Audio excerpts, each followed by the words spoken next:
Hello student, आप सभी को अपने चैनल एग्जाम फ्री में स्वागत है। आज क्लास 10th का देखने जा रहे हैं हिंदी का क्वेश्चन आंसर, जिसमें से चैप्टर है लौट कर आऊँगा फिर। इसका लेखक है जीवनानंद दास। ठीक है, लौट कर आऊँगा फिर इसका लेखक कौन है? जीवनानंद दास। तो इसको क्वेश्चन आंसर देखेंगे। इस चैप्टर से भी आपको इंपॉर्टेंट क्वेश्चन होते हैं जो बहुत बार पूछे जाते हैं। ठीक है, और आपके हर एक एग्जाम में इस चैप्टर से आने की गारंटी। चलिए क्वेश्चन नंबर 1 का स्टार्ट करते हैं। आपको समय नेक्स्ट नहीं करेंगे। वीडियो अच्छा लगे लाइक शेयर, चैनल को एग्जाम फ्री जरूर सब्सक्राइब कर लीजिएगा। ठीक है, क्वेश्चन नंबर 1, कभी कभी किस तरह के बंगाल में एक दिन लौटकर आने की बात करता है? ठीक है, कभी किस तरह के बंगाल में एक दिन लौटकर आने की बात करता है? तो आंसर होगा लौटकर आऊँगा फिर शीर्षक पाठ जीवनानंद दास के द्वारा रचित है।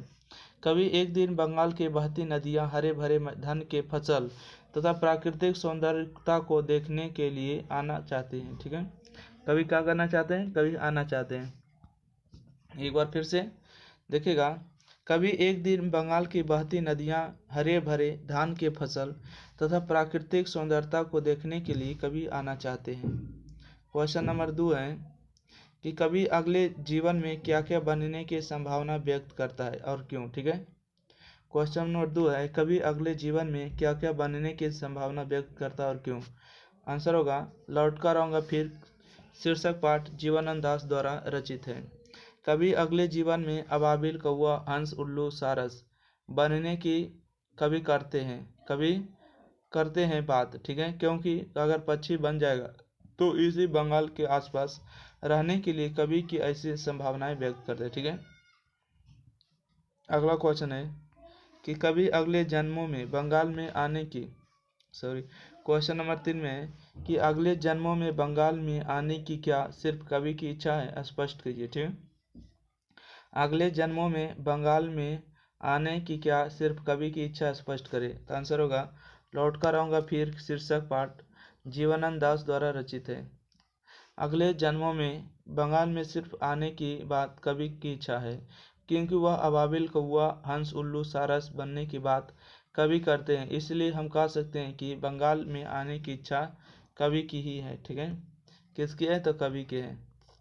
क्वेश्चन नंबर 4 में देखिएगा, कहते हैं कवि किनके बीच अंधेरे में होने की बात करता है? आशा स्पष्ट करिए। ठीक है, कवि किनके बीच अंधेरे में होने की बात करता है? आशा स्पष्ट करिए। लौट कर आऊँगा फिर शीर्षक पाठ जीवनानंद दास द्वारा रचित है।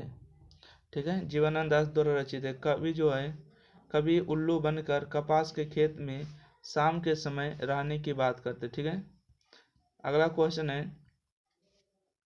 क्वेश्चन नंबर 5 में कहते हैं कि कवि की चित्रात्मक पर प्रकाश डालिए। ठीक है, लौट कर आऊँगा फिर शीर्षक पाठ जीवनानंद दास द्वारा रचित है।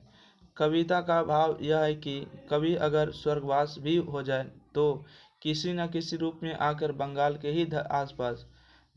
ही आसपास रहे और जीवन यापन करे, अर्थात कवि को बंगाल से अत्यधिक लगाव है। ठीक है, कवि को जब बंगाल से कैसा लगाव है? तो अत्यधिक लगाव है।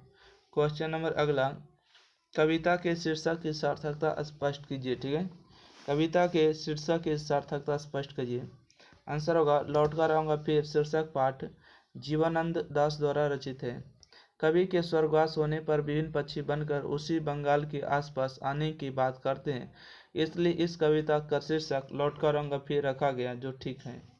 ठीक है दोस्तों, तो क्वेश्चन नंबर 7 हो जाने के बाद क्वेश्चन नंबर 8 देखिएगा। क्वेश्चन नंबर 8 कहते हैं कि कवि अगले जन्म में अपने मनुष्य होने में क्यों संदेश करता है?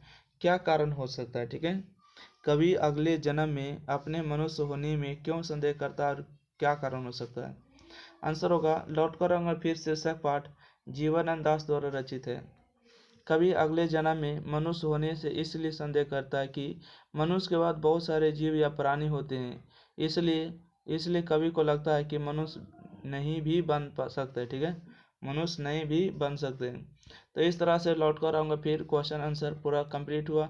वीडियो अच्छा लगे लाइक शेयर, चैनल को एग्जाम फ्री सब्सक्राइब करके शेयर कर दीजिएगा। ठीक है, एग्जाम फ्री जरूर सब्सक्राइब करिएगा। Thank you.